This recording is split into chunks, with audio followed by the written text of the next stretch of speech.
নমস্কার বন্ধুরা, আজকে আমরা জানবো তারাপীঠ মন্দিরের নতুন নিয়মাবলী, দেবীর উপাসনায় পরিবর্তনের যুগ। তারাপীঠ মন্দিরের ঐতিহ্য বর্তমান প্রেক্ষাপট তারাপীঠ মন্দির বীরভূম জেলার অন্যতম পবিত্র তীর্থস্থান। মা তারা দেবীর মহিমার ভক্তদের আকর্ষণ করে আসছে শতাব্দীর পর শতাব্দী। এখানে প্রতিদিন হাজার হাজার ভক্ত দেবীর আশীর্বাদ লাভের জন্য আসেন। দেবীর শিলামূর্তি স্পর্শ করে পুজো দেওয়ার ঐতিহ্য বহু বছর ধরে চালু ছিল, তবে সম্প্রতি মন্দিরের নিয়মাবলীতে একাধিক গুরুত্বপূর্ণ পরিবর্তন আনা হয়েছে, যা ভক্তদের মধ্যে মিশ্র প্রতিক্রিয়া সৃষ্টি করেছে। তো চলুন জেনে নেওয়া যাক মন্দিরের নতুন নিয়মাবলীর কিছু বিবরণ। দেবীর বিগ্রহ স্পর্শ নিষিদ্ধ।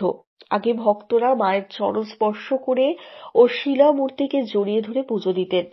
নতুন নিয়ম অনুযায়ী এটি সম্পূর্ণভাবে নিষিদ্ধ করা হয়েছে। এই সিদ্ধান্ত ভক্তদের জন্য আবেগপূর্ণ হলেও মন্দির কর্তৃপক্ষ এটিকে শৃঙ্খলা ও নিরাপত্তার স্বার্থে প্রয়োজনীয় মনে করছে। গর্ভগৃহে মোবাইল ফোন নিষিদ্ধ। মন্দির চত্বরে মোবাইল ফোন নিয়ে প্রবেশ নিষিদ্ধ করা হয়েছে। মোবাইল গেটে জমা রেখে ভক্তদের মন্দিরে প্রবেশ করতে হবে। মন্দির কর্তৃপক্ষ জানিয়েছে, মোবাইল নিষিদ্ধ করার ফলে ভক্তরা দেবীর উপাসনায় আরো একাগ্র হতে পারবেন। আলতা ও গোলাপ জল ব্যবহার নিষিদ্ধ। গর্ভগৃহে একেবারেই নিষিদ্ধ করা হয়েছে। নিষিদ্ধ গর্ভগৃহে আলতা ব্যবহার, গোলাপ জল, নারকেল ফাটানো, দেবীর শিলামূর্তিতে সরাসরি সিঁদুর দেওয়া এবং অগ্র দেওয়া একেবারে কঠোরভাবে নিষিদ্ধ করা হয়েছে। মন্দির কর্তৃপক্ষের মতে এই পদক্ষেপ মন্দিরের পরিষ্কার পরিচ্ছন্নতা বজায় রাখতে সাহায্য করবে। নির্দিষ্ট নিয়ম মেনে মন্দির খোলা ও বন্ধ। মন্দিরের সময় সঠিক নিয়ম চালু করা হয়েছে।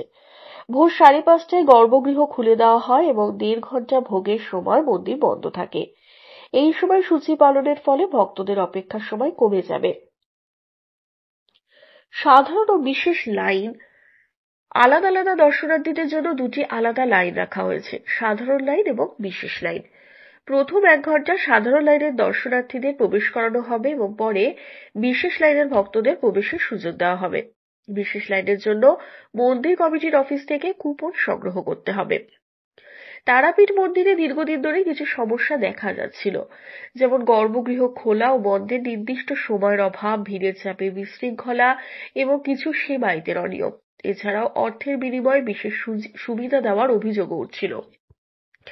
এইসব সমস্যার সমাধানের জন্য বীরভূমের জেলা প্রশাসন এবং মন্দির কমিটি যৌথ উদ্যোগে নতুন নিয়মাবলী চালু করেছে। নতুন নিয়মের প্রভাব ও ভক্তদের প্রতিক্রিয়া। নিয়ম পরিবর্তনের ফলে ভক্তদের সুবিধা যেমন বেড়েছে, তেমনি কিছু কিছু ভক্তের মধ্যে হতাশাও দেখা গেছে। দেবীর মূর্তিকে স্পর্শ করতে না পারা অনেকের কাছে আবেগপ্রবণ।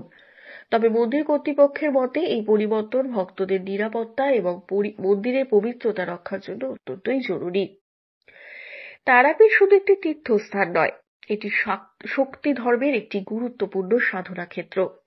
কথিত আছে এখানে মহাদেবের কণ্ঠনালী পড়েছিল। মা তারার এই মন্দির তাই তান্ত্রিক উপাসনার জন্য প্রসিদ্ধ। মন্দিরের চারপাশে সাধক মামাখ্যাপার মতো মহাপুরুষদের সাধনার ইতিহাস এখনো জীবন্ত।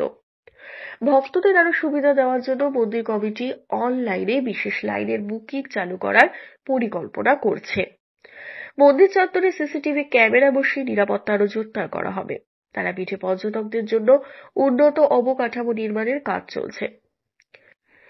তারাপীঠ মন্দিরের নতুন নিয়মাবলী প্রাচীন ঐতিহ্য এবং আধুনিক শৃঙ্খলার মধ্যে একটি ভারসাম্য তৈরি করার চেষ্টা। এই পরিবর্তনগুলি ভক্তদের জন্য কিছুটা কঠিন মনে হলেও দীর্ঘমেয়াদে এটি মন্দিরের পবিত্রতা এবং সুশৃঙ্খল পরিবেশ বজায় রাখতে সহায়ক হবে। মা তারার কৃপায় ভক্তরা যেন সর্বদা আশীর্বাদ প্রাপ্ত হন, এটাই প্রত্যাশা।